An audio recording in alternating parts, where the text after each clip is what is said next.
Mexican election authorities predicted on Sunday that former Mexico City Mayor Claudia Sheinbaum would win the country's presidential elections.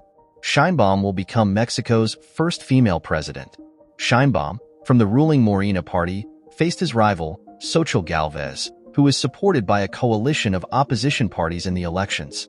Jorge Alvarez Mainz, a third candidate, ran on behalf of the Citizens Movement. The country's election commission announced in what is known as a quick count that Sheinbaum was expected to win 58% of the national vote.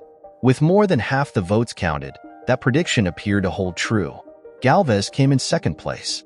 There are about 100 million registered voters in Mexico, and about 58% of them voted. In addition to the presidency, voters also cast ballots for about 20,000 offices in the largest election the country has ever seen. According to Mexico's National Electoral Institute, INE, these positions include 128 Senate seats, 500 deputy seats, the governorship of Mexico City, and governors in 8 states including Chiapas, Guanajuato, Jalisco, Morelos, Puebla, Tabasco, Veracruz, and Yucatan. When will we know the final results? The final result will be determined through the counting of votes scheduled from June 5th to 8th. The official results are a culmination of data received from all polling stations across the 300 district councils. Unlike other models, these results carry legal significance, as they are conducted in the presence of party representatives, independent observers, and election observers. On June 2nd, Mexicans also had access to a quick count, a statistical projection that estimates voting trends from a random sample of 7,500 polling places.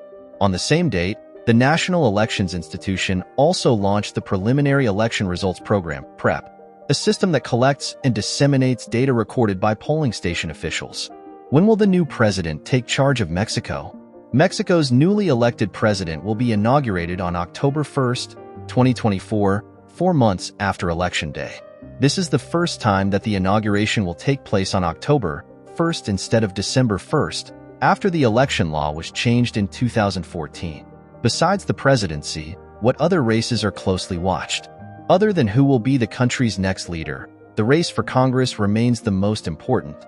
The ruling Morena party aims to achieve a 2/3 majority in Congress, which is important for reviewing the Constitution and abolishing what it sees as burdensome and wasteful oversight agencies. The opposition, united in a loose coalition, says the measure would pose a threat to Mexico's democratic institutions. This may also impact the peso and how investors react to the election. If Morena wins 2/3 of Congress, or comes frighteningly close, this will become a tougher decision for investors because it becomes a completely different scenario, where there are fewer constraints on power, said Miguel Angel Toro Rios, Dean of Harvard University. The Faculty of Social Sciences and Government of the Tecnológico de Monterrey told Al Jazeera. In Mexico City, competition is fierce, with Clara Brugada of the ruling party, Santiago Taboada of the largest opposition coalition, and Salomon Chertorivsky of the Citizens Movement competing in a close race. The position of governor in large, populous states, such as Veracruz and Jalisco, also attracts interest.